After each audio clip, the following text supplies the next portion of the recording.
എന്നെ എന്റെ മക്കളെയും വല്ലാണ്ട് ഇട്ടങ്ങടെ അഴിക്കണെങ്കിൽ നിന്റെ കാരണം അടിച്ചു പോക്കാൻ എനിക്ക് അറിയൂടാ. ഇനി എന്തൊക്കെ കാണേണ്ടി വരും എന്റെ ഈശ്വരാ. അപ്പൊ ഷാജി കളിച്ച് കളിച്ച് ഈ പെണ്ണ് തലേ കയറി കളിക്കാൻ തുടങ്ങിയെന്ന് പറഞ്ഞാൽ മതിയല്ലോ. ഓഹോ, നീ ഇവിടെ ഉണ്ടായിരുന്നോ? ഇപ്പൊ ഞാൻ ജോലി ചെയ്യുന്ന സ്ഥാപനത്തിലേക്ക് വിളിച്ച് ഇവള് പ്രശ്നം ഉണ്ടാക്കുന്ന ലെവലിലേക്ക് വരെ എത്തി കാര്യങ്ങൾ. സ്വന്തം ഉമ്മയെ കുറിച്ച് വളരെ മോശമായ കാര്യങ്ങൾ പറഞ്ഞുകൊണ്ട് വീഡിയോസ് ചെയ്തിട്ടുണ്ടായിരുന്നു. കലികാലത്തിന്റെ ഓരോ കളികളെ വേണ്ടാത്തതേ ബുദ്ധിയിൽ ഉദിക്കൂ. അതിന്റെ അടിസ്ഥാനത്തിൽ ആ ഉമ്മ എന്നെ വിളിക്കുകയും എന്നോട് പല കാര്യങ്ങൾ പറഞ്ഞു തരികയും മോനെ ഈ കാര്യങ്ങൾ പുറം ലോകത്തോട് അറിയിക്കണമെന്ന് എന്നോട് ആവശ്യപ്പെടുകയും ചെയ്തിട്ടുണ്ടായിരുന്നു. പ്രായം ചെന്ന മനുഷ്യനല്ലേ എന്ന് വിചാരിച്ച് ഞാൻ തിരുത്താൻ പോയി. അതിന്റെ അടിസ്ഥാനത്തിൽ ആ ഉമ്മാന്റെ വോയിസ് റെക്കോർഡ് നമ്മൾ കുറച്ച് ദിവസങ്ങൾക്ക് മുമ്പ് പുറത്തു വിട്ടിട്ടുണ്ടായിരുന്നു. ഈ ടുട്ടുമോൻ ചെറിയൊരു പോസ്റ്റ് ഇട്ടു.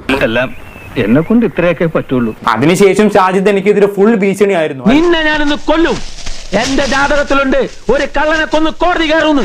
കൈസ് മോനെ, നിന്റെ ഹോസ്പിറ്റലിലെ മുതലാളിനോട് ഞാൻ സംസാരിച്ചടാ. ഞാനും ഒരെണ്ണം തെറ്റിക്കെടുക്കാന്നാ തോന്നണേ. അയാളുടെ മാത്രമല്ല എന്റെ ഒരെണ്ണം തെറ്റിക്കിടക്കുക.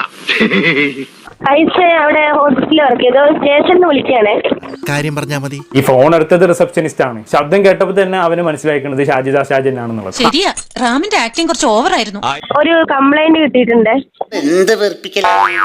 പോലീസ് സ്റ്റേഷനിൽ നിന്നാണെന്നും പറഞ്ഞ് ഫോൺ ചെയ്യുന്ന സമയത്ത് അറ്റ്ലീസ്റ്റ് ശബ്ദം മാറ്റി വിളിക്കാനോ അതല്ലെങ്കിൽ മറ്റാരെ കൊണ്ടെങ്കിലും വിളിപ്പിക്കാനോ നോക്കണമായിരുന്നു. ഓ, അത് ശരിയാണല്ലോ, ആ ബുദ്ധി എനിക്ക് പോയില്ല. പെൺകുട്ടികളെ അപമര്യാദയായിട്ട് 4 വർഷമായിട്ട് നിങ്ങളുടെ ഹോസ്പിറ്റലിൽ വർക്ക് ചെയ്യണമെന്ന് മനസ്സിലായി. എടോ, അതിന് ഞാനെന്ത് വേണമെന്നാ? അപ്പൊ ഞങ്ങൾ ഹോസ്പിറ്റലിലേക്ക് വരണോ അതോ അവന്റെ വീട്ടിലേക്ക് വരണോന്ന് നിങ്ങൾ അവനോട് ചോദിച്ചിട്ടൊന്ന് പറയണേ. കോണ്ടാക്ട് ചെയ്യാൻ പറയാട്ടോ.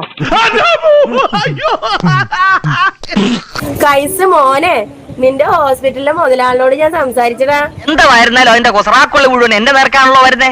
ഞാൻ സഹിച്ചു. അതെന്നോട് പറയുകയും ചെയ്തു. ഏതൊരു ഫ്രോഡ് കോള് നിന്റെ പേരും പറഞ്ഞു വന്നിട്ടുണ്ടായിരുന്നു പോലീസ് സ്റ്റേഷനിൽ നിന്നാണെന്നും പറഞ്ഞിട്ട്. എന്നിട്ട് ഞാൻ നിങ്ങളോടൊരു സത്യം തുറന്നു പറയാൻ പോവാ, ഞെട്ടരുത്. നീ ഒരാളിനെ ഇതാക്കിയിട്ട് ഇപ്പുറത്ത് കൂടെ വന്ന് അടിക്കാൻ വന്നപ്പോ അപ്പുറത്ത് കൂടെ ഓടിയവനല്ലടാ കൈസേ നീ. ഏത് ഇതൊക്കെ ഇപ്പോ ഞാൻ അറിഞ്ഞില്ല കേട്ടോ. എല്ലാവരും ഇല്ലാ കഥകൾ പറഞ്ഞുണ്ടാക്കാൻ സാധ്യത ബെസ്റ്റ് ആണല്ലോ. പറയും, അതാ ശീലം. താനായിട്ട് വിചാരിച്ച മാറ്റാനാവില്ല. പോ. ഞാൻ നിന്റെ അടുത്ത് വരണം പറഞ്ഞിട്ട് നിൽക്കുന്നുണ്ട് കൈസേ.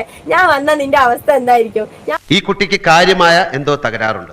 She has some psychiatric problem. ഞാൻ എന്നെ മതി നിന്റെ കരണടിച്ച് പൊളിക്കാൻ. ചട്ടമ്പിയായി ജനിച്ചു പോയില്ലേ. ഞാൻ എന്നെ അവിടെ വരും, നിന്റെ കാരണം ഞാൻ അടിച്ചു പൊട്ടിക്കും. ഉള്ള തോന്നിയാസൊക്കെ കാണിച്ചു കൂട്ടിയിട്ട് അതിനെതിരെ സംസാരിക്കുമ്പോ ഭീഷണിപ്പെടുത്തല്ലേ. കൊള്ളാം, നന്നായിട്ടുണ്ട്.